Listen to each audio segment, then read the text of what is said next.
What I'm about to do, I do because I have to.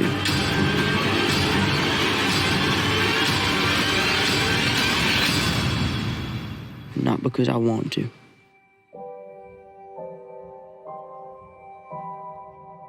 The Devil All the Time was directed by Antonio Campos and stars a lot of people, some big names like Tom Holland, Robert Pattinson, Jason Clarke, Bill Skarsgård, Riley Keough, Haley Bennett, Liza Scanlon, and many, many more people. This film takes place from between the end of the 1940s to the mid-1960s, and it centers around several multiple stories and how they all intersect with one another through lust, religion, blind faith, all this kind of stuff. And the story goes between multiple generations, showing how all of this can affect one another, whether we know it to expect it or not.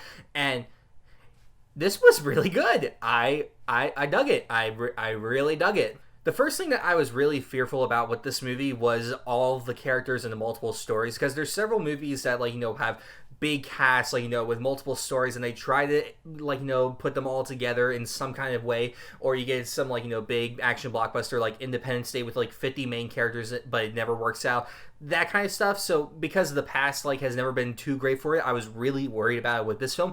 But to my surprise, it was all done incredibly well. Every character and each of their stories and how they all line up and intersect with one another was done really, really well. And there's some that you don't know exactly where it's going to go or how it's going to tie in, but by the end you see how it ties in, and it's done very well, and I was very, very happy with that. Something I didn't really know or expect going in was how heavy of religious this movie was. And it's not like those, like, Christian movies like, God's Not Dead, nothing like that. And it's not Hacksaw Ridge either. It's not that either. It's the complete opposite spectrum of Hacksaw Ridge, and this really explores Christianity from the late 40s to the mid 60s, and that kind of blind faith that so many people had, especially in, like, rural Ohio and West Virginia, that kind of blind faith that they all had at that time with it, and really showing, like, how dangerous that kind of blind faith can be and how much it can really destroy and change someone's life, whether they see it as that or whether they see it as true faith, like this is God's doing.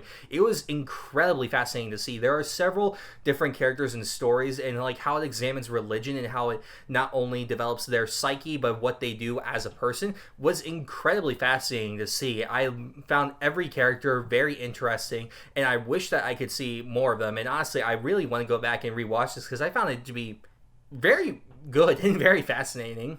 This film boasts very big cast, as I said in the beginning, and every person's performance was fantastic all around. I think obviously some of the standouts would be Tom Holland. This is a completely different film from what he's been doing recently. You definitely don't see Peter Parker or Spider-Man in this role. I can certainly tell you that. I'm not going to get into details, but yeah, once he comes on, he's very much a different person, and I very much like that. Bill Skarsgård, who recently played Pennywise, this is also, again, very different, but he did a fantastic job as well. Robert Pattinson, he's just been nailing it for the past several years, and this is once again another fantastic role of his. His accent is on point. Everyone's accent is on point. Like, most of this cast is made up of people, like, from Europe, whether it be, like, England or anywhere else. Like, they nailed those, like, West Virginian accents really, really well, and that was really cool to see. This film definitely goes to places that I really wasn't expecting, especially, like, with how it handles religion and how it really explores it. Because in a lot of movies based around faith in some kind of way, you have like, the really faith-based movies that, like, like God is all good and all that kind of stuff. Then you have stories like Hacksaw Ridge, where it's not really trying to beat you over the head with its religion, but tell you a story about someone that was, like, affected by religion.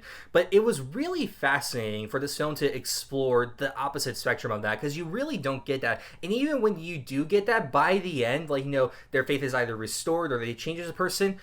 Not here. Definitely not here. Again, I'm not going to go into details as to what exactly happens, but it definitely goes to places that you don't expect it to go. And there's a lot of, like, things that you could see as, like, oh, this could be a turning point for that character or something like that. No, definitely not. It was really good to see. On technical aspects, cinematography, that was done really well. The lighting, it felt very, very, very natural. There's several scenes where it's, like, either in a car or in a house where someone's, like, celebrating a birthday, where it's very much feels like the light is coming from one singular source, and it feels like that you're actually there witnessing it. So I thought that was done really well. There's some stuff that's Definitely on the creepier side. This isn't a horror movie by any measure, but there's definitely moments where it's just like, that's creepy. I'm not a big fan of that, but it does it really well. And also, I gotta praise the editing, because there's so many different ways that they could have edited this together because of, like, you know, the multiple characters and stories, but it edits it in a way that always feels like you know what's going to happen, and it feels linear, even though it's not exactly the most linear of films. And so the editing was done very well. I'm very curious to see what, like, how someone else could edit this movie together, see, like, the different variations that you could have on it. I'd be very fascinated to see what else could be shown. Overall, I thought The Devil All the Time was fantastic. I love the story. I love its examination of religion. I love all the characters. I love the actors. They all did fantastic jobs. Incredibly great and fascinating watch. It's on Netflix right now. I highly recommend you check it out. I had a good time despite being a very dark story. I'm going to give The Devil All the Time a 9 out of 10. One of the few good movies this year. There hasn't been too many because there has been many movies coming out, but I very much enjoyed this movie, and I highly recommend you check it out. And I'm curious to see what else Netflix has in store for the rest of the year, because this is definitely high on my list of best movies of 2020. That's my review of Devil All the Time. Have you seen it? What did you think about it? Any other movies you want me to review? Let me know that in the comments below. And yeah, I will see you all next time.